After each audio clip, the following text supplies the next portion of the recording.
welcome to Bookclub no Kiseki. I am Sam Allman. I'm David Bernard Houck. And I'm Matt Jorgensen.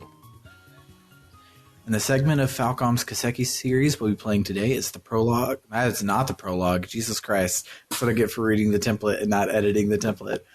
Fuck. So it's part 5, chapter 4. Let's try it again.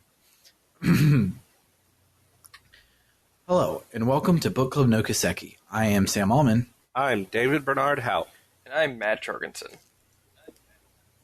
And the segment of Falcom's Kiseki series we're playing today is the 4th chapter of Legend of Heroes Trails in the Sky, 2nd chapter. But before we get started, ahoy matey, how be ye? I'm doing pretty well. I'm taking these online classes, and I finally submitted a huge assignment that I've been working on / procrastinating on for the better part of a month. But I finally submitted it, and now I get to wait and see if I did a bad job or if I did a good job. And also today I started playing this game called The Forgotten City, which is really cool. It's like a investigate supernatural mystery thing that takes place in a weird underground ancient Roman city, and it's a game that was released in 2021, so there's a time loop element. Nice. That sounds rad. It's really neat.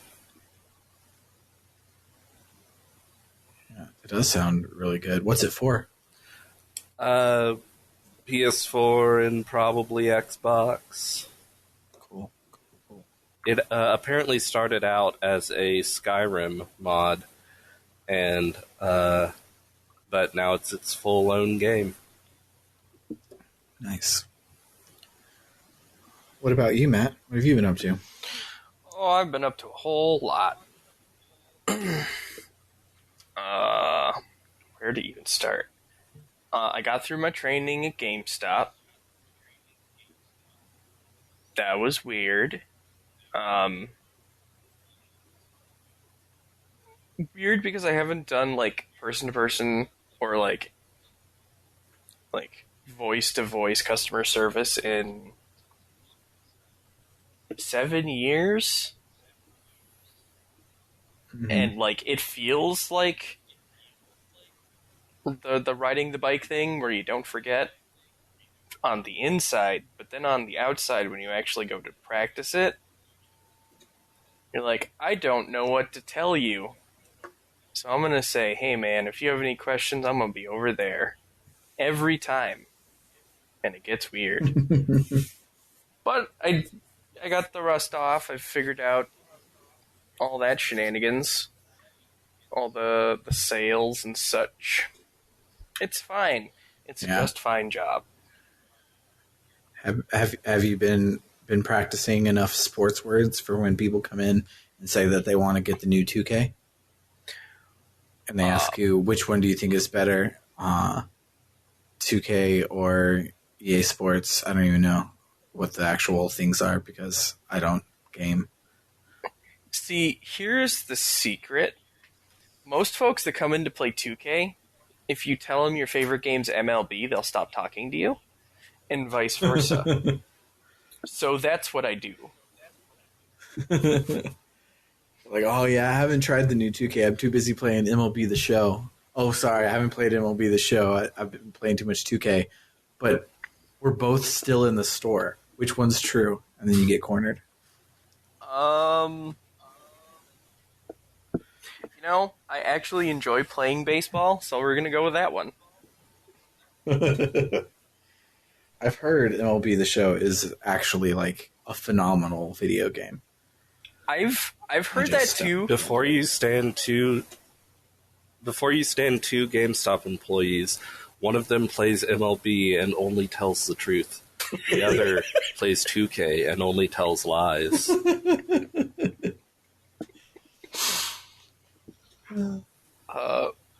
Actually, true story. I've heard the campaign mode for one of the shows is straight up crazy. Like, in that it's JRPG levels of Disc 3 crazy. And I kind of want to play it just for that. Maybe that'll be my thing next week.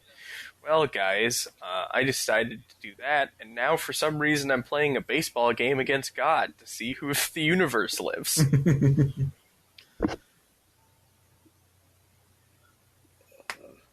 But other than that... Anywho. Oh, I had one more thing. Okay. Real quick, I started a game called Armed Emeth. I had to pull up my Switch to get that right. It's a Kemco game. And it is quite actually the closest thing to Metal Max Returns I have played other than itself.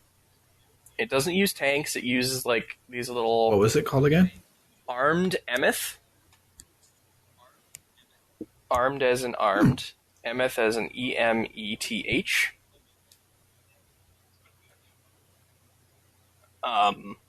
They don't use tanks yet that I've seen. I'm only a handful of hours in, but it's got the same RPG system on character stats on top of vehicle stats and equipment management. And like the battle mechs look like tanks if you squint and don't look too hard, so it's cool. It's really cool. Kemco games, like, none of them are amazing, but I don't think any of them are actively bad. And that's it. That's the thing I wanted to talk about. Cool. I spent most of my day hand sorting a list of around 7,000 video games into various collections, and then the RetroPie crashed, and it didn't save any of that work that I had done. So, sucks to be me, I guess. I can't believe you have 7,000 video games, much less that you've made backups of all of them. Yeah, I 100% have made legal backups, and I definitely own an Amstrad and a flash cart reader for it, so I could flash in all my carts, and I owned every single cart for it. That's me. That's what I did. But yeah, so that really sucked. But I then went to like bitch on the internet, and there's an app for that. You just connect to your Batacera over the network, and it does it for you, and that's cool. So I'm just going to use that and not do it by hand. But I'd like built up a really good rhythm where I would like, it's like Y down down A down down A down down A or whatever to like work through the menus really fast to add it to whatever collection. But yeah, that was my shitty day. I also think I'm going to completely change how I have the Sonic Batacera box fixed up, because I'm currently using hot glue so that all of my ports are flush, but hot glue sucks and it keeps like wobbling out of place, and now the power cord on the back has to be like just right, and I don't want to give someone a new thing that you have to do just right. This isn't a fucking Sega Genesis controller. I need it to be cream of the crop, so I'll use screws, which make it ugly on the outside, but it's more functional, so oh well. But yeah, that's all that I've been doing this week, is trying to get this thing done for him, and it'll be super cool when it's finally done. But let's listen to some Kiseki music. I, full disclosure, played completely on mute, so I don't know if we had any good new music this week, but we'll listen to something. It's not like music is the best part of any given Falcom game. Yeah, unfortunately, I had to do it while I was watching the kiddos, and so I couldn't just zone out and listen to music. Darn kids. But we'll listen to something. I'm sure it'll be good, and then we'll talk about the plot.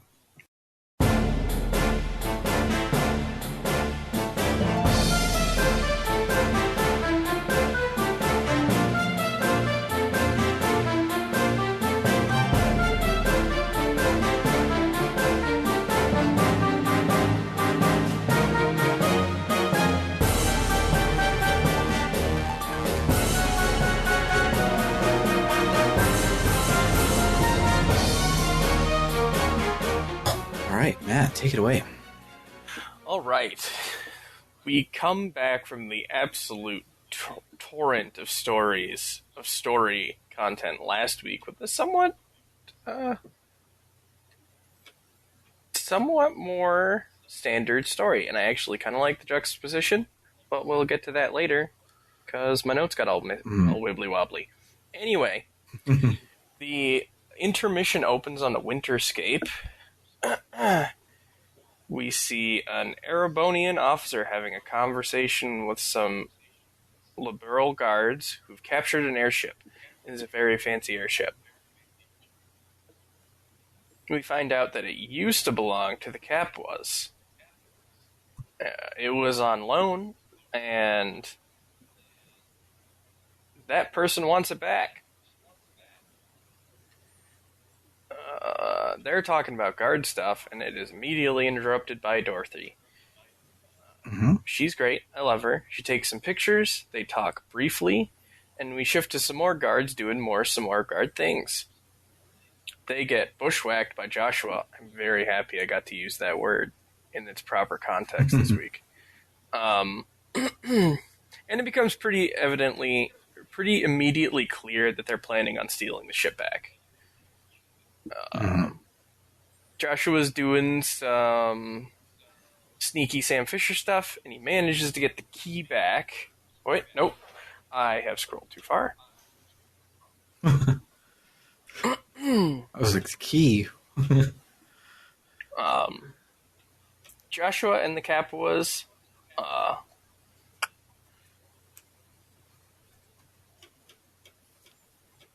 sneak on the scene. They just they just show up and they talk about sneaking in to go and get the thing, and then they do that. They're doing somewhere between Looney Tunes level of sneaking in. Joshua is taking it seriously. The Capos are trying their best.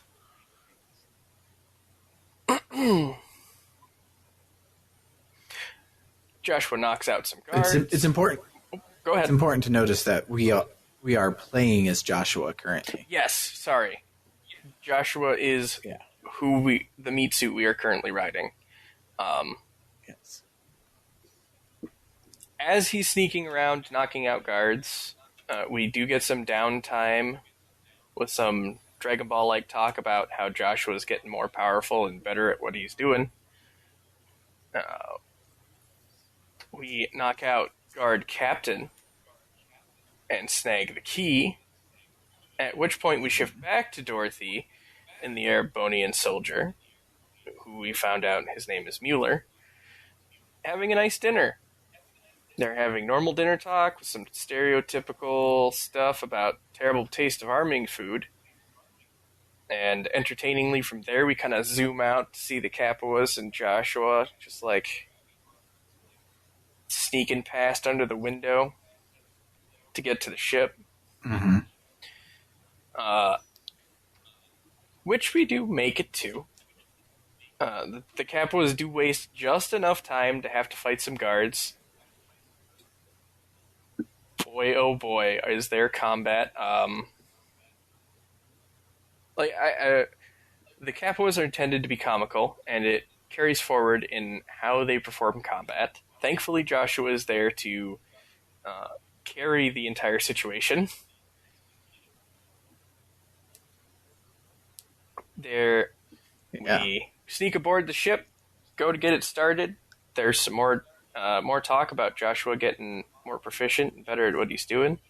And then Mueller shows up. He wants to pick a fight.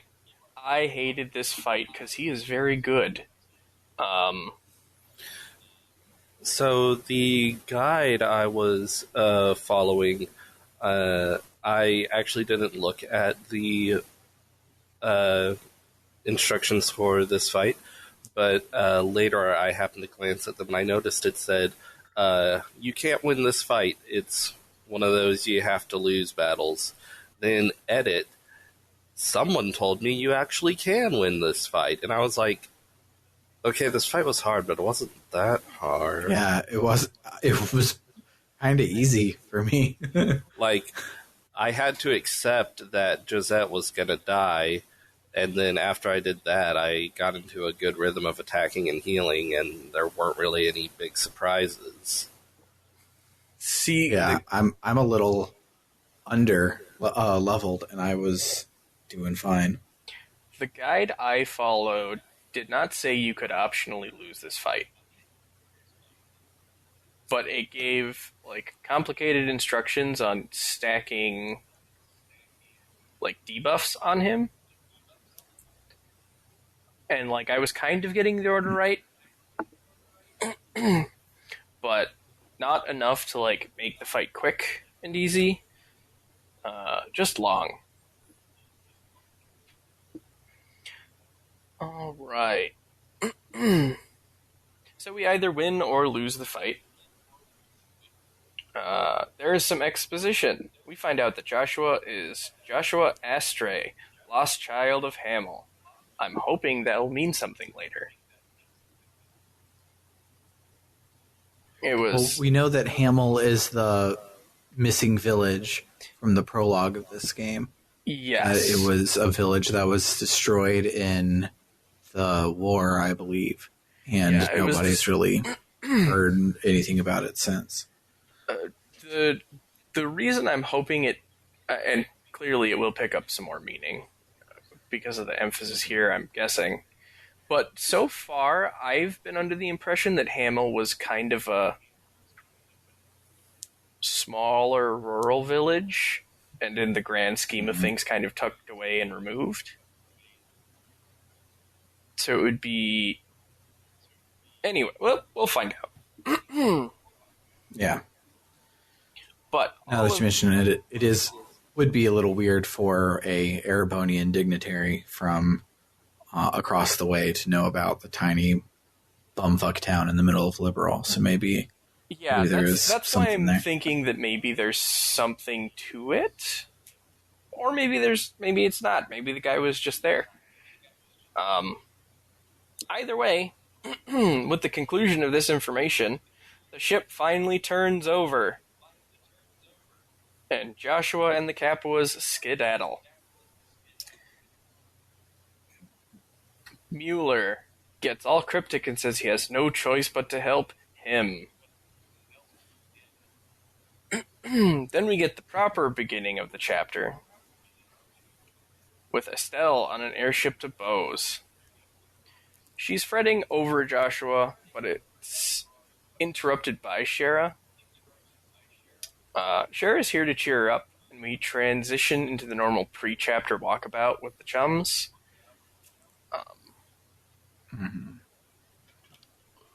There's some nice banter here. I didn't particularly write anything down, but if there's anything that stuck out to you or Bernard, feel free to chip in. I mean, just memorable moment stuff. Nothing... Yeah, that's generally... As we've established, I'm not great about, like, oh, there's something important here. There's an important nugget here of discussing Tita's pants choice that I completely missed. Yeah. But all of this is interrupted by fog. There's a fog over Roland. I just remembered there is super huge important stuff. Olivier's on his cell phone again, and he's like,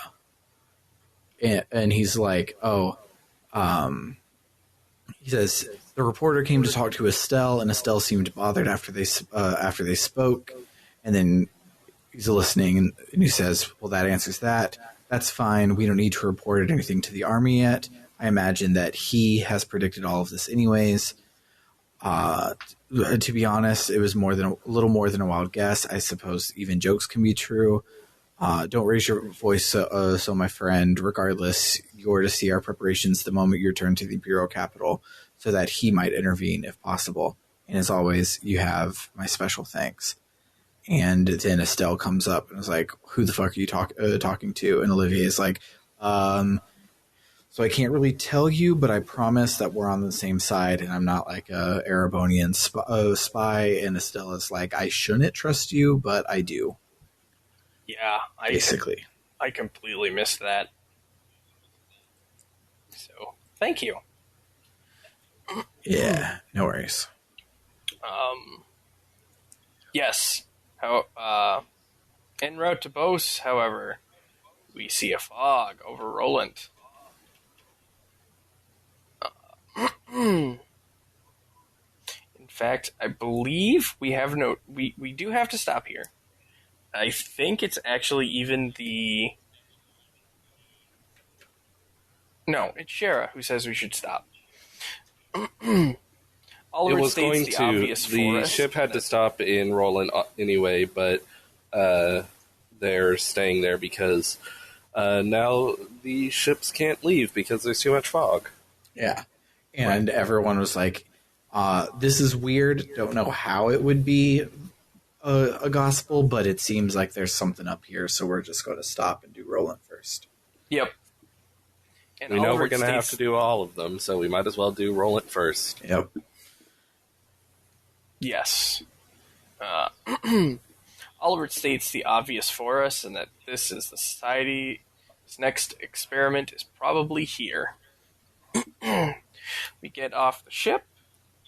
We jaunt over to the guild and speak to Aina. And we get the info about the fog. It showed up that morning.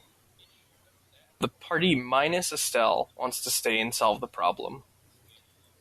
Estelle wants to hurry off to Bose to deal with the bandit situation. However, Estelle is talked through this by Shara, and it's unlikely that the bandits, Joshua, will still be in Bose, and the better use of our time is solving the particular problem immediately in front of our face. There isn't much we can do about the fog yet, but we decide we are ordered to stick around on standby. It's at this time we have the opportunity to wander around town and talk to folks doing side quests. The overarching mission here is to check the roads and see how far the fog extends. Estella also mentions she would like to stop at home. I don't know if either of you did any of the side quests. I completely skipped all of them this week. I skipped 100% of them this week. As usual, I like the pacing of this game where you're just zooming through it. So I just did the monsters on the road side quests. I didn't even do those. Me either. I find those fights really fun. They're hard. Yeah. This whole chapter was actually a struggle for me with my particular brand of color blindness. It was really hard to see the screen. Yeah. So I was like the weirdest experience of wandering around in the dark at night because you don't want to turn the light on. But from a 45-degree angle looking down, it was very strange. All right. So we go and measure the fog, and then stop at home. I followed exactly what my guide said, but I do not know if you can check the points delineated for the fog before or after you stop at the house. I went to the house right away, so okay, so it must be in any order. That's what I wanted to do personally. So I think you can do it in any order. But we get some actually really good backstory about Estelle and Shara here. We find out that Shara... Actually, I think we knew this ahead of time, that she was a circus performer. And just not the specifics. Yeah, we didn't know the specifics yet. There's a really cute, kid story of Estelle barging into the circus, demanding to play. And this absolutely worked on Shara. From that point on, every day that the circus was in town, they spent as much time together as possible. It's really cute, especially there's this great charcoal-inspired drawing of Estelle dragging Shara along that keeps getting shown throughout the chapter. It's great. But we get left hanging on the details of why Shara decided to become a bracer. More to follow later.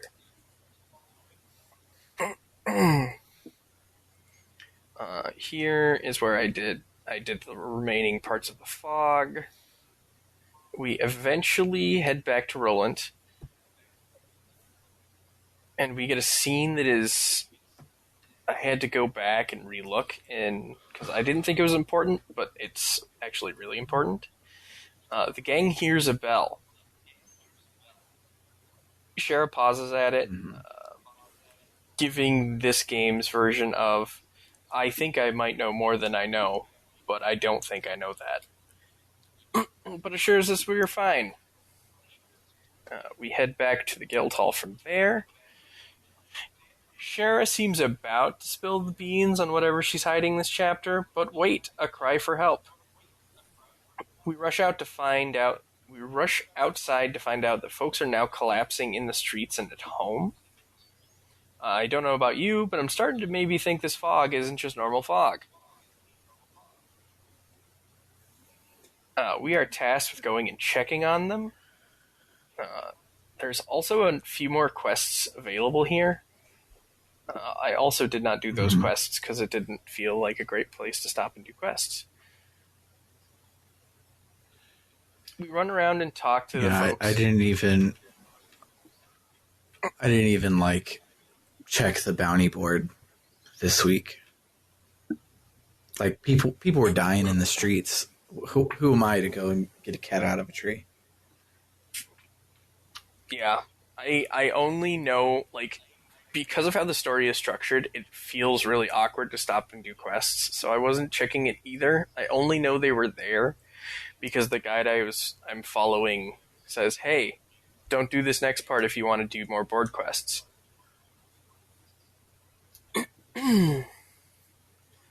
We spend the next little while going to talk to the friends and or family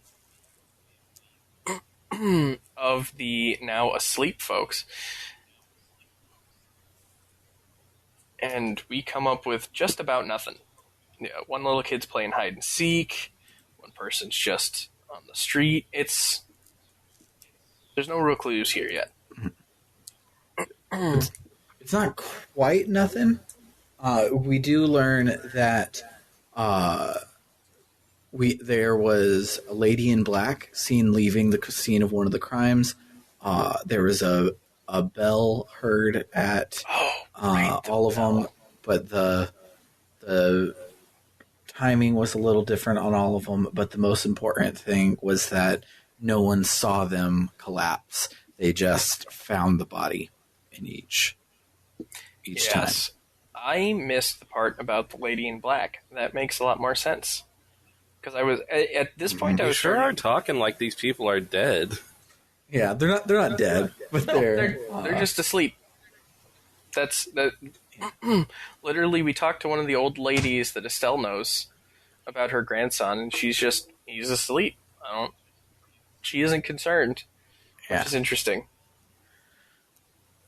I think if my grandchild was asleep that early at night, I would be deeply concerned.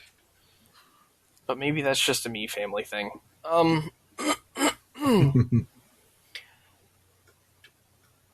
At the conclusion of going and interviewing these folks, Shara says we need a night watch, but it ends up not being her. It's, in my playthrough, it was Olivert, Zane, and Agate.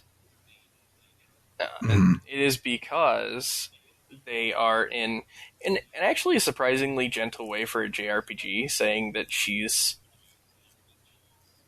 seems like she could really use the break over what's going on.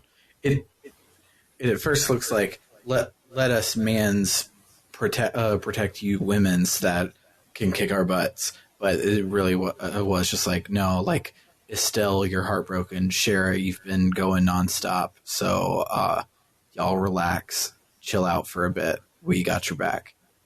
Yeah, I was pretty surprised with how well, like, I was, and probably the translators meant for you to feel like, oh, this is going to be a sexism moment, and I'm not going to like it, and it leads into something a bit more wholesome than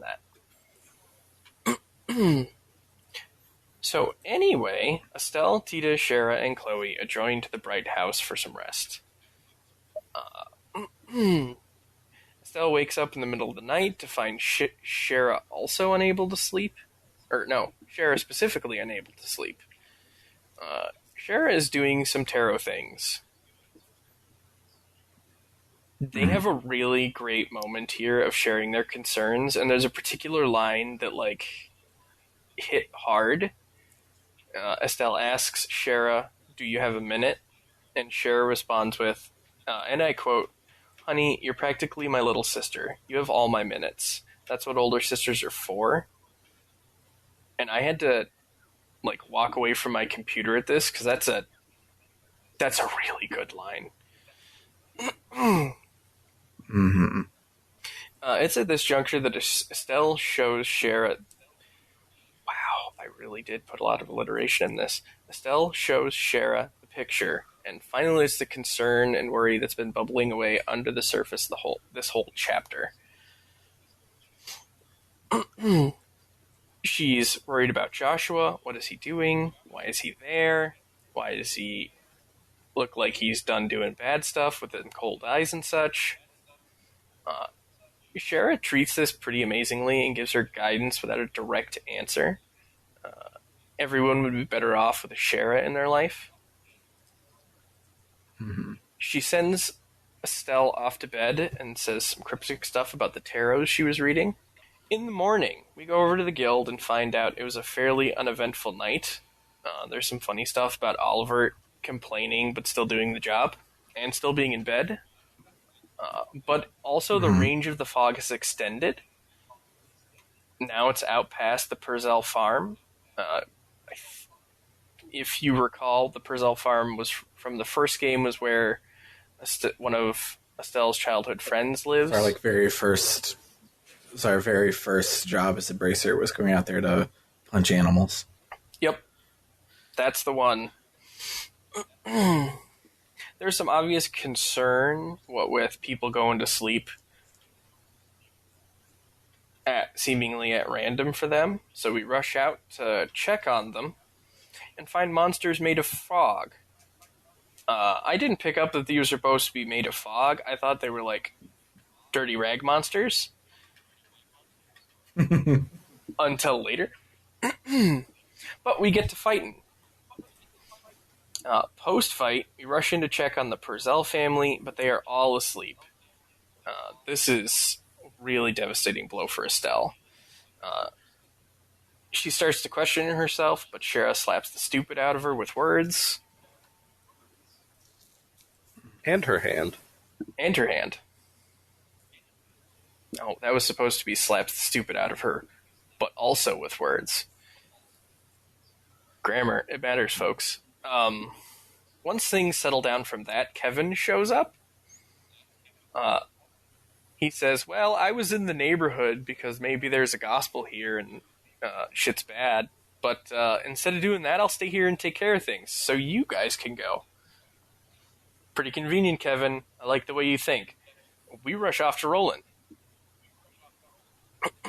We get back to the guild to report our findings just as another bracer named Ridge shows up. We dish about the hot goss around town, and he's all like, "Bro, I heard that bell on the highway. It's coming from the forest over there." Everyone is aware this is a trap. But we go into it anyway, because what else can we do? We're JRPG protagonists. We make our way there, and it's called Mistwald Forest. And I have to wonder if it had that name before this fog business. Yes, it did. It was a dungeon in the first game. Yeah, I think that's why I intended to ask with that question. Anyway, I hated everything about this dungeon. I spent so much time lost. Yeah, I just did the maze trick where I just hugged the right hand wall all See, the way through. I until was got there.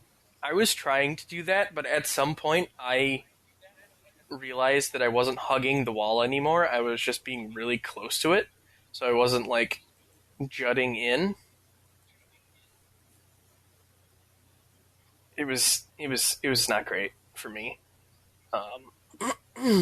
Eventually, we find the mana, deco, the Great Service Tree, and wouldn't you know it, it's got one of them there Gospels jammed in it. That shouldn't be there. We we try and take it out, but there's more fog monsters now, bigger. This And time, really difficult. so I had the most exhilarating time with this fight because I keep forgetting to go and re-up on healing items. So I had basically none. And both of the big boss monsters summon help if both of them are still alive. If you get one of them down, they won't summon help anymore. But one of them is immune to arts, and the other one is immune to weapon attacks. And so I didn't realize this until it was too late. None of my characters, except for Estelle, had any anti-sleep stuff, and they constantly are putting you to sleep over and over and over again. And so they would go to sleep. The mooks would kill them. Like I was going way far down on the JRPG spiral, and I ended up running out of restoratives. So all I had was Estelle, and she took down the one that's immune to arts because she had her staff. So she took that one down, and it was fine. But the other one, I was out of MP, so I literally couldn't do anything. So I kept like stalling and like curing status effects that I didn't have, and like giving myself a morale boost and doing all the things I could until a turn bonus that gave me EP came up.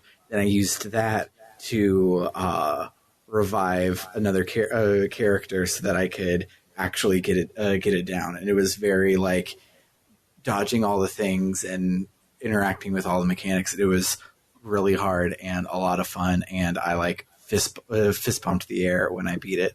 It was real cool. I love when battles in this game is hard because the mechanics are really good, really fun to get in the weeds with. Oh yeah.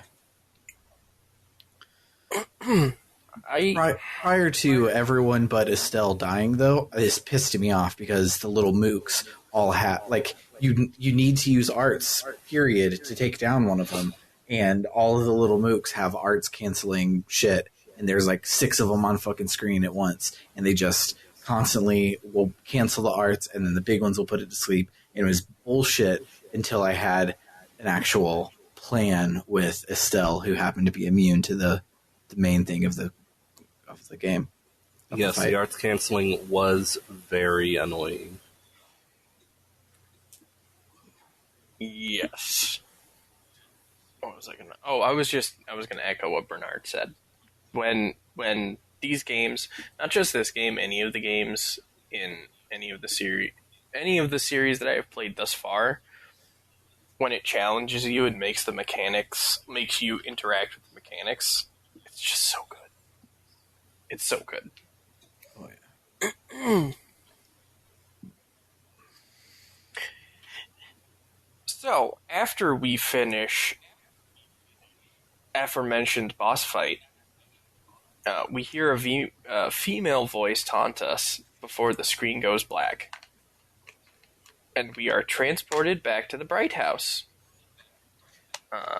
It quickly becomes apparent that it's one of my least favorite tropes in stories because it's always super sad. Estelle is obviously trapped in a dream because we first see her father and then we see her mother, both alive and well. It does a really cool thing here where she walks in as an adult and then transforms into child Estelle. Mm-hmm.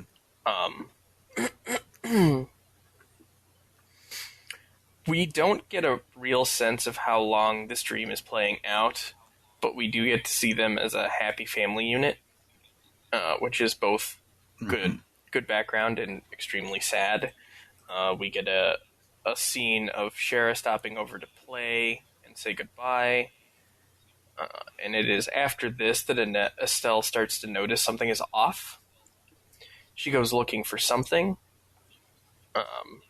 There's a good story here where she's like, "What's in this room? Oh, it's locked." You know, proper JRPG stuff.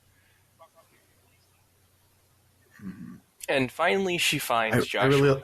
I really like that part because it's obvious that something weird is going on. So, like, oh, that's our locked storage room. We don't ever go in there. Yet Cassius, in the real world, not just in the dream world, his office is also his bedroom because he gave up his office for Joshua. And so here in the dream, because it's pulling from Estelle's actual memories, that's still like the thing. It's like, but there's an empty room upstairs, and you're just gonna squeeze a bed into your office. This is sus.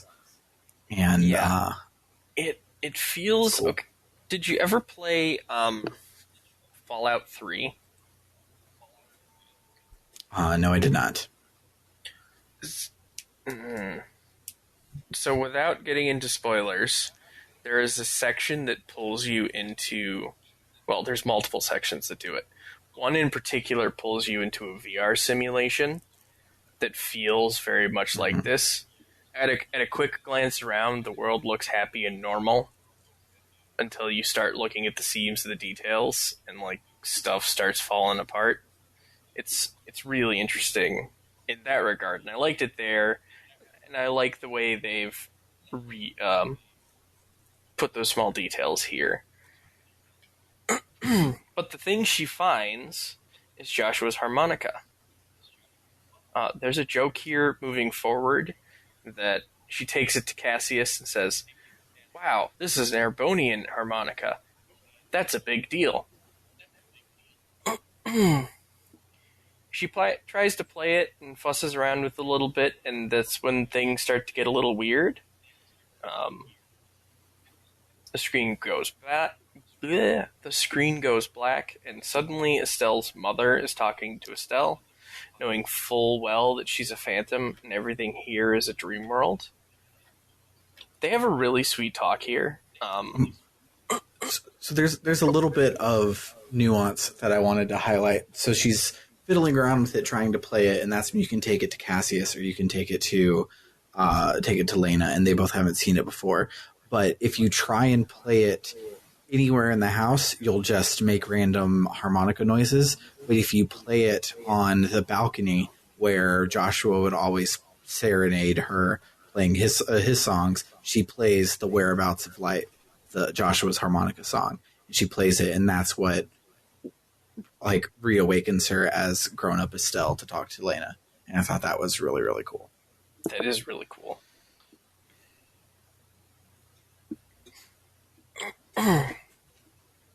Alright, so they have their sweet talk. It is affirming for Estelle. And Estelle's mother directs her to a Wake World portal. I don't know why I wrote it that way. Anyway, here is where Estelle wakes up. Shara, it seems, wasn't affected, but everyone else was. They wake everyone up in the most Estelle way possible. It was funny. And Shara calls out Luciola. I think I said that correctly. Mm-hmm. Who is presumably the secret she's been hiding this chapter. Luciola comes out, and she is hot in a creepy way. I don't like it. The best way to be hot. He's a big titty goth GF, that's for sure. Yep. If If you want to Google Luciola, by all means, just you've been warned. You're not getting out of that without some 18 plus. Don't do it at work. Don't do it at work. Or do. I'm not your mom. Yeah. Luciola, of course, is the person with character design over Estelle's shoulder in the charcoal drawing. Because it's very obvious because she's sitting with some dude that's his clothes aren't even basically drawn. He's just kind of like a shape. And then she's there with fully decked out. So obviously she was going to be the villain of the piece when we saw that picture earlier. I didn't pick up on that until this moment where the game clearly wants you to pick up on it, and like it worked. Mm-hmm. It's like, holy crap, she was there the whole time. She introduces herself as the 6th Enforcer, and also Miss Lucy, a member of Shara's old circus troupe and good friend. She says some villain stuff and then disappears along with the fog. And with the fog gone, everyone wakes back up. We head back and talk to Aina, and Shara apologizes for not talking about her concerns earlier. But hey, that's the kind of game this is, right? That's something we ran into with Zane. Was it 2 chapters ago with Zane? Yes, it was 2 chapters ago with Zane. I think this might be just a recurring theme. Who knows? I hope to find out. We get a brief rundown of the enforcers who we know about so far. There's 2 blank spaces with like almost who's that Pokemon-esque looking outlines. Mm-hmm.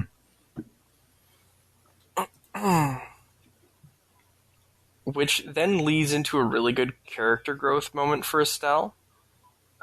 And she pulls out the picture that I hadn't realized up to this point that she'd been hiding from everyone. But she had been. She shows it to the party. Mm-hmm. And everyone's all like, oh, now it makes sense why you were upset this whole time. But she goes through an affirmation of, no, I trust Joshua. We have a bond. If he was in this picture, he obviously doesn't feel like he's been doing anything wrong, or he's doing what he can to make something right, and it's fine. We also get some positive reflection on her mother via Mind Ghost Mom. And the chapter ends. That's it. With us now attempting to get to Bose. Yes.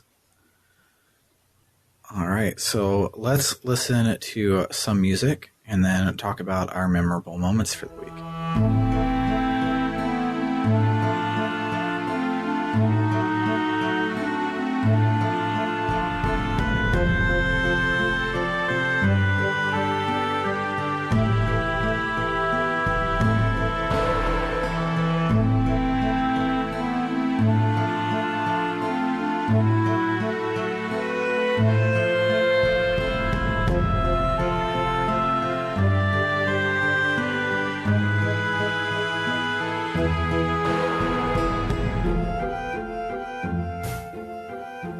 All right.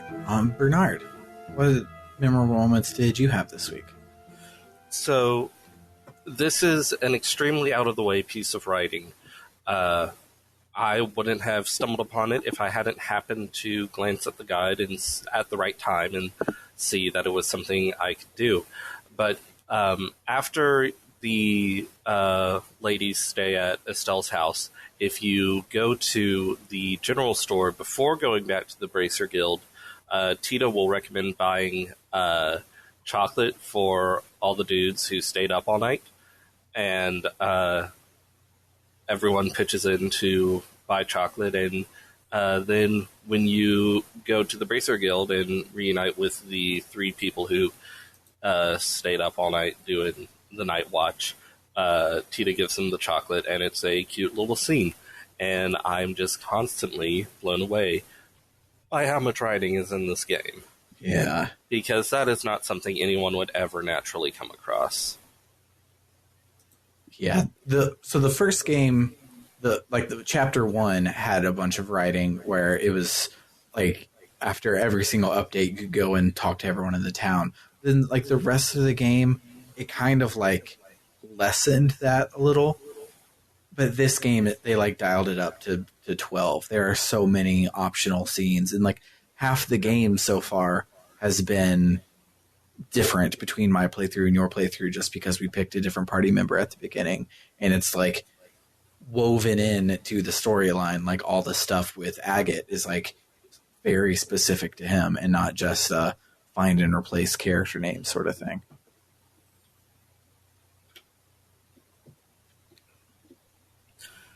And other than that, I like the flashback scene or the dream sequence, whatever you want to call it. I liked that.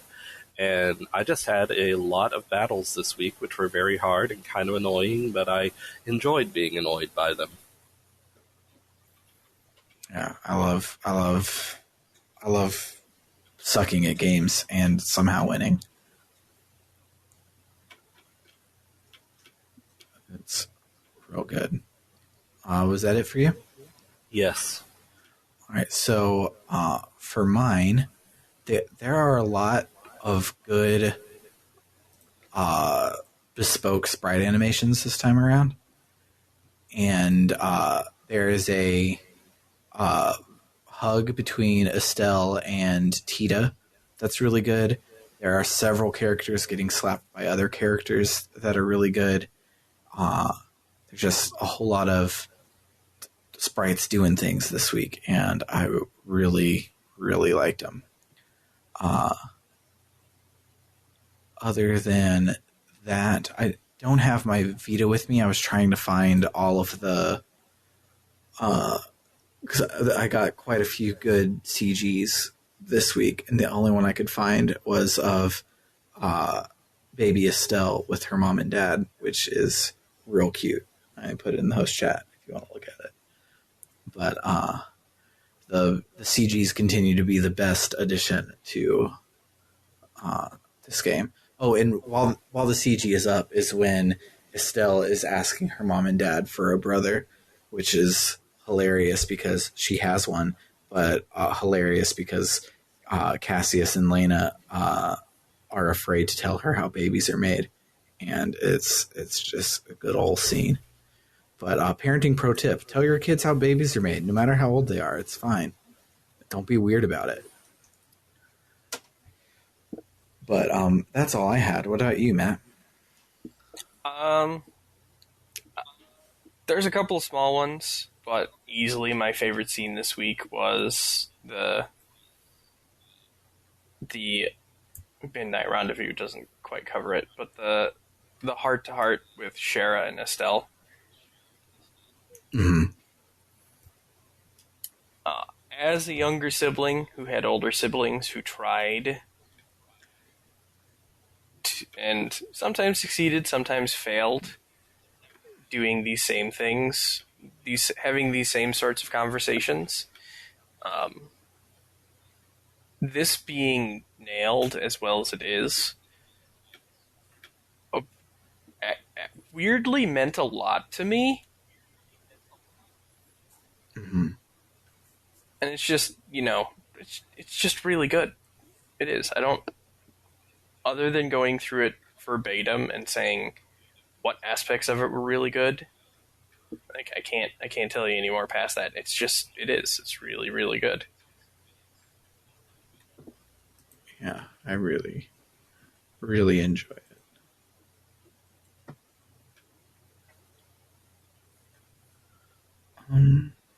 I guess also, like, this overarching this whole chapter, we really get to see the depth of Shara and Estelle's relationship.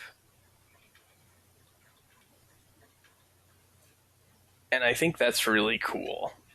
A lot of times in JRPGs, when you have the we've been around each other a long time party members, you don't get a lot of that, and you're expected to just take at face value, yeah, these two care about each other because they've known each other for their whole lives.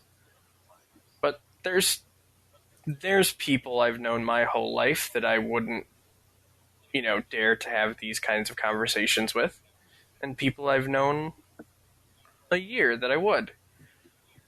And the fact that this game pauses to earn that, like, especially after a really heavy chapter last week, like, to come in and say, okay, we're going to slow it down, we're going to earn some of these character moments that we've previously had and that we're going to have going forward is really, it's really good writing, and it's really appreciated. By me, at least.